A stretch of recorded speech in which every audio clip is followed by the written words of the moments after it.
This is CounselCast, part of the Legal Talk Network, and I'm your host, Karin Conroy. When you face a complex case outside your expertise, you bring in a co-counsel for next-level results. When you want to engage, expand, and elevate your firm, you bring in a marketing co-counsel. In this podcast, I bring in marketing experts who each answer one big question to help your firm achieve more. Here's today's guest. Hi, I'm Sérgio Taveres. I'm a lead designer at Frog Helsinki, and I'm here to talk about service design and user centricity. Sergio, thank you for being here. This is going to be a great conversation. I endlessly love talking about design in general. That's the core of where I started my professional career is in design, and then I kind of took off into marketing and things like that. But there's nothing more enjoyable for me to talk about than design and how it's, number one, how it's different from art, and then how it has its place in business, and just all of those great, interesting things to talk about in terms of design. And so I know you have a fantastic and really interesting background in design and user-centric thinking. And so today our big question is, how can lawyers use service design to be client-centric? So let's start today. Maybe you can explain a little bit about your background, but also first of all, what is service design? Yes, that's a great way to start. I think even in our business, sometimes there is a little bit of confusion to what design is. There are some more expressive forms of design, for example, graphic design or editorial design. But design is also a way to get to a goal, an end goal. That is the principle that we use mostly to business, for example, service design or business design. So you have a goal you want to achieve. This goal is to supply or fulfill a certain need from your end customer. And design is the process that will take you there.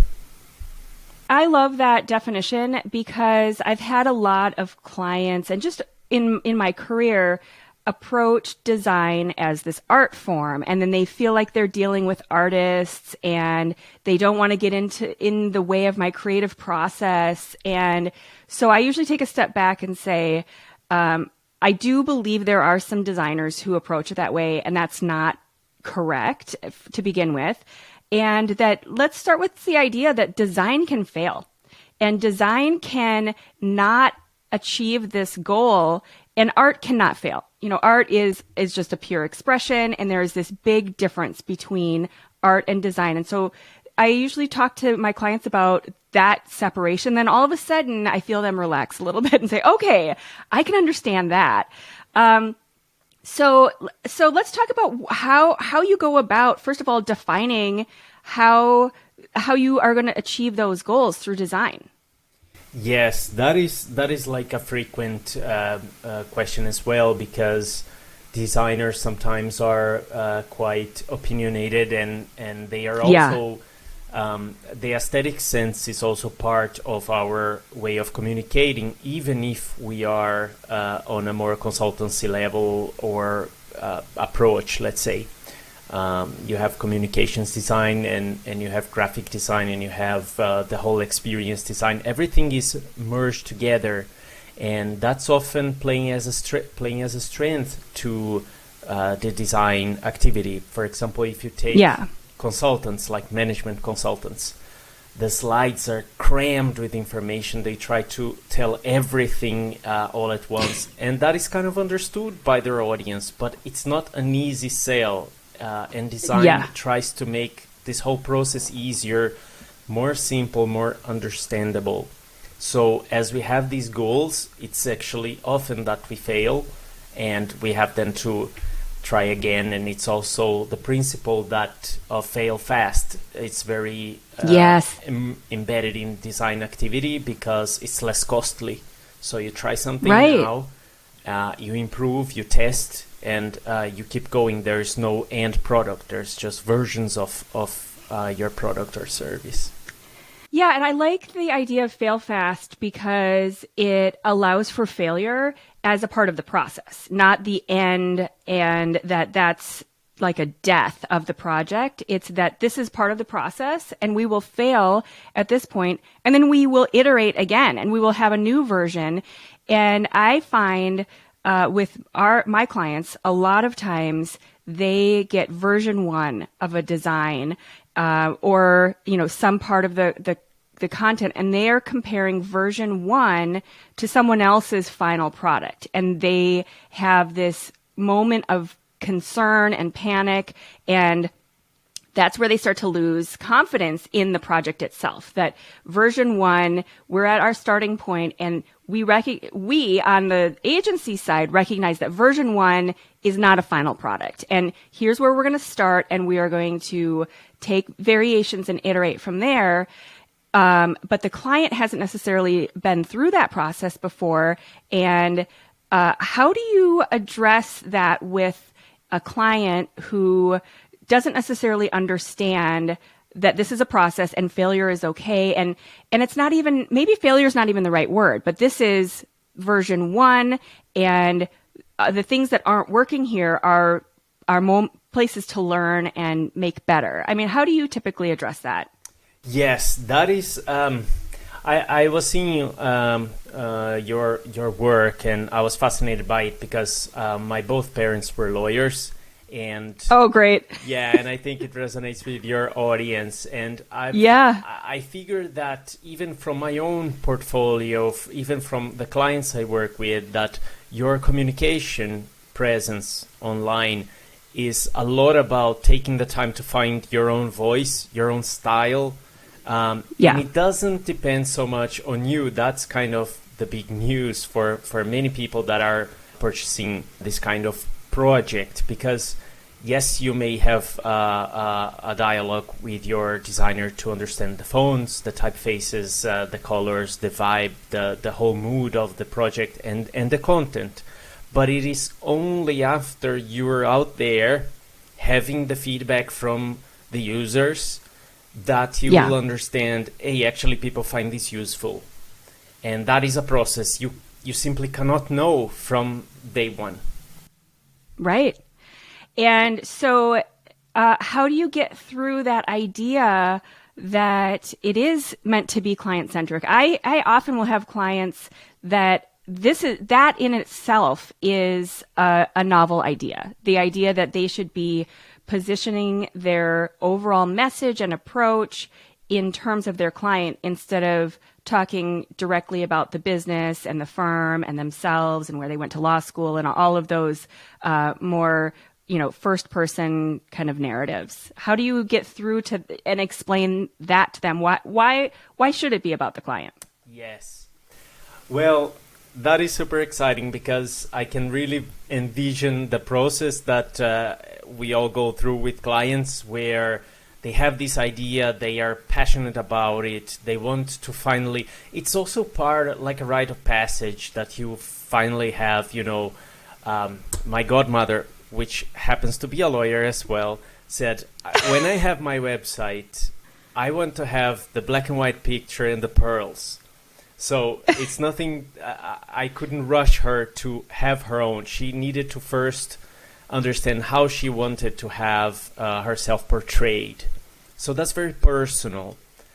But what comes to play as well is that in the current landscape for communication, you need to start understanding where you're going to incept your potential customer. So what are they going to be doing online when they find your website? And how fast do you need to tell them your story before they go to the other Google result? Yeah. So what we do is to have a very actually tactical process of understanding the needs of the person you're designing to. For example, take some time to learn their context, not only what you're offering, but how they are thinking about it. It's much different if you use legalese to create an article, and then if you title it, what do I do when someone steals my documents or something like that, my identity or something like that. I think that's important because even as consumers, and sometimes that's the point where people can have an understanding is, as a consumer, we are looking on websites for whatever service or product we're looking for, and we want it to speak to us. We don't necessarily want to land on, if we're looking even for a pair of shoes, I don't want to land on the shoes and necessarily think about when the shoe company was founded and, what kind of, I probably do want to know what kind of materials were made in that shoe, but probably not first. First, I want to know, does this shoe meet the need of, whatever it is I'm looking for? If I'm looking for a running shoe or whatever, is this going to work for my feet? And then maybe, tell me a little bit more about what it's made out of and about the company, but not first. So, oftentimes I think we need to take a step back and think, okay, how do I go through my own experience as a consumer looking for things that I need? And then we need to apply that. For some reason, a lot of lawyers in the legal industry feel like that is a totally different kind of world, but it's still human beings. Like human beings still think and act the same way, even though the legal industry can be so different than, a lot of other industries. So tell me, I know that in your background, you've got, you talk a lot about the balance between inspiration and productivity and then also being human. So how do you balance those things out when you're having these conversations? Yes, I think you phrased it really well, that we are all... Oh, I took it from your bio, so I think that was yours. But I think the way that we are all consumers. Yeah, right? Exactly. So I think we rarely pay attention to our purchase processes and our consumption processes because sometimes if in some exercises we have asked clients to emulate how they are making a purchase, and they create this very linear and perfect path to a purchase. And actually, no, you click a Google ad several times, you see the same ad several times in different social media, and that's why it's very difficult to establish the attribution of which was the point that you made your decision.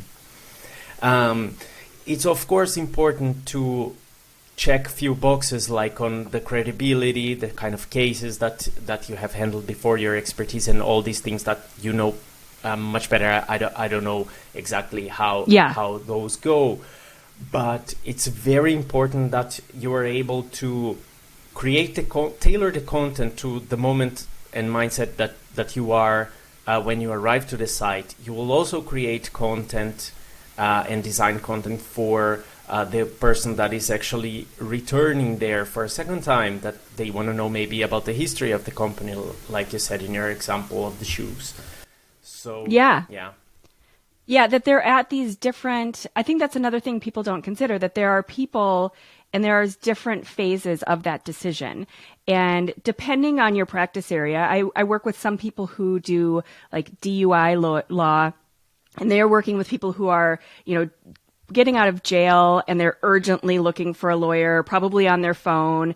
And that is a totally different kind of decision than someone who doesn't have a super urgent need and they're maybe thinking about putting together a will, and they've been thinking about it for maybe a couple of years, and they've been reading some articles, and then they've maybe come to your website, and then they kind of meander through that path of the decision, and they come back and they're continuing to need those reminders and just that encouragement along the way of that decision.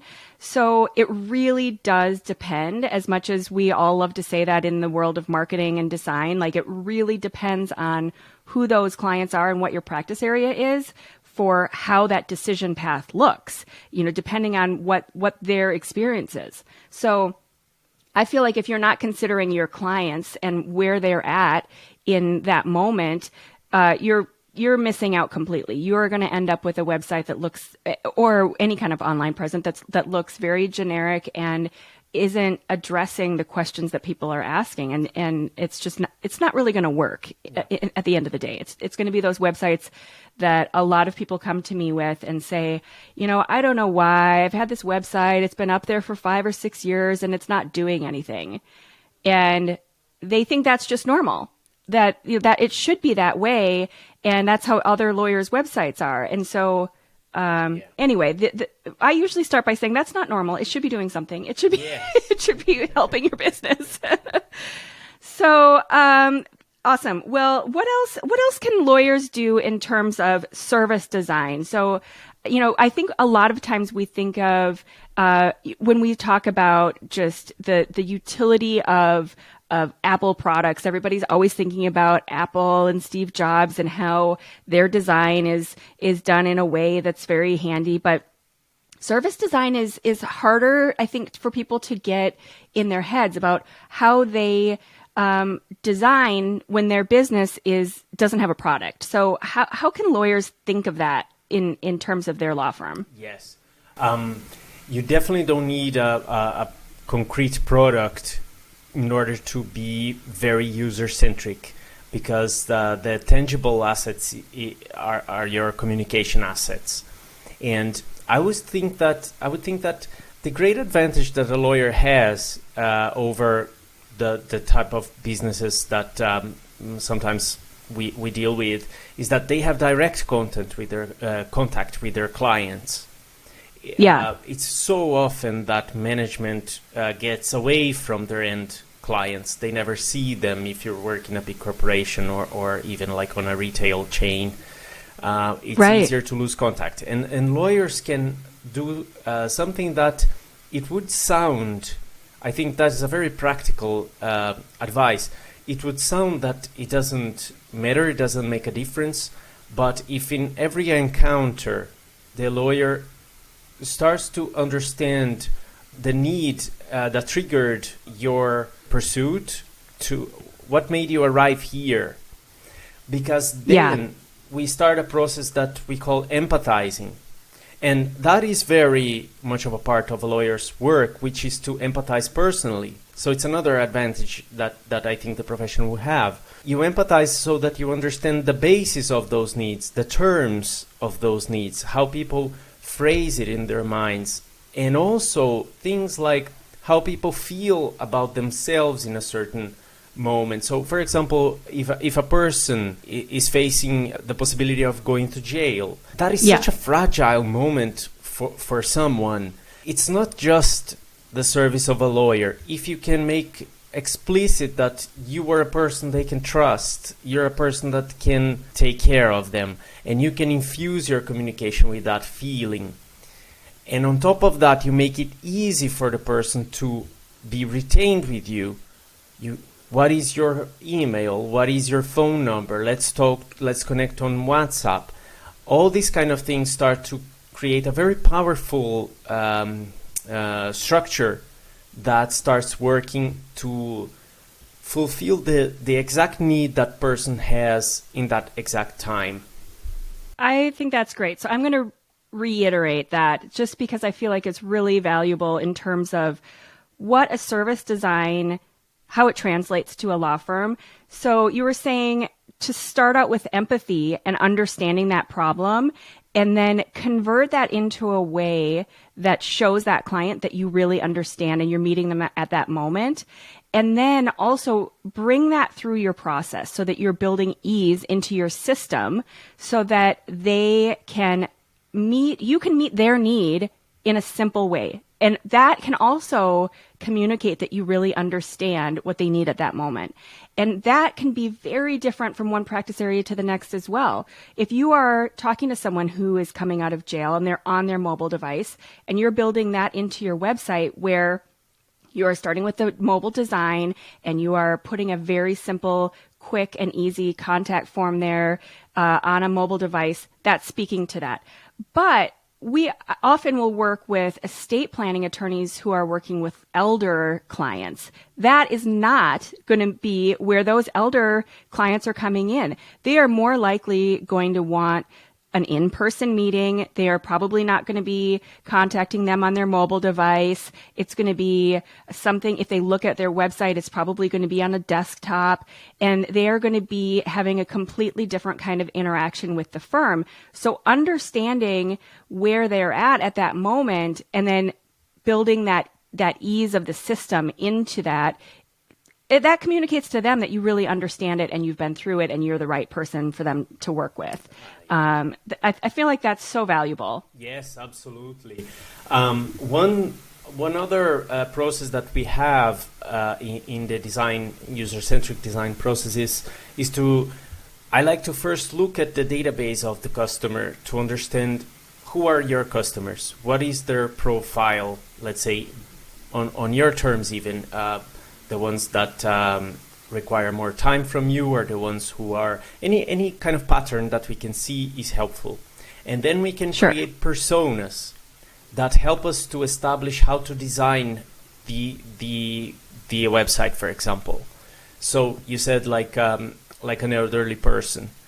You can have a lot of things that will be able to guide them through your service, and even before your journey on the website, you can have other communications that are targeting, for example, people with elderly parents, so that you start to, and that's understanding the client holistically, because you have seen them, you know that they're always accompanied by someone, for example, or that they got to you through a phone call, and then you start facilitating. That's why maybe it ties to the beginning of our conversation that there is no way of knowing all these things from version 1. Exactly. And you need to go through those steps to make sure. And then oftentimes you go through the steps, you launch a design or a project, and then you continue to learn how it's being used so that you can refine it and polish it and make it better as it's being used as well. So, even before you launch, to think that you might know 6 months down the road, it's probably not very likely. So, Sergio, tell me what you're reading and what book you have to recommend. Yeah, since my second kid was born, they are 6 years old and 2 years old, and they're actually like in top-notch behavior today because there's no noise. Hovering in the background. Yes. That's amazing. Yeah, I'm surprised. I have been listening to a lot of audiobooks. Oh, great. Yeah, it became kind of a habit for me. I have read a couple of books lately that I didn't like them so much. So we're not going to recommend those. I'm not going to recommend those specifically. But I would think that the latest Steven Pinker book was good, Rationality. I think it's... Oh, great. Yeah, it's a little bit like the essentials, but I think it's important because I believe the book was set out to help us all with this process where people are making decisions and forming opinions without any basis on rationality. And this is something we kind of desperately need to get back to the status quo. Yeah, definitely. That sounds fantastic. I love the process of how we make decisions and how we don't even recognize how much of our own human, our human faults that we're bringing in to that decision-making process, and we are really impacted. It's not rational. Oftentimes we're kind of, making very emotional decisions. Yes. Well, Sérgio Taveres is the lead designer at Frog Helsinki. By the way, thank you so much for joining us from Helsinki. This has been a great, span across time zones. And Frog Helsinki is a global consultancy, design, and tech group. Thank you again so much for being here today. I really appreciate your time. This was a fantastic conversation. I love talking about this stuff. Thank you for listening to this episode of the CouncilCast podcast. Be sure to visit our website at council-cast.com for the resources mentioned on the episode and to give us your feedback. If you enjoyed this episode, I would appreciate if you could rate and review the podcast on Apple and subscribe to your favorite podcast platform. See you on the next one.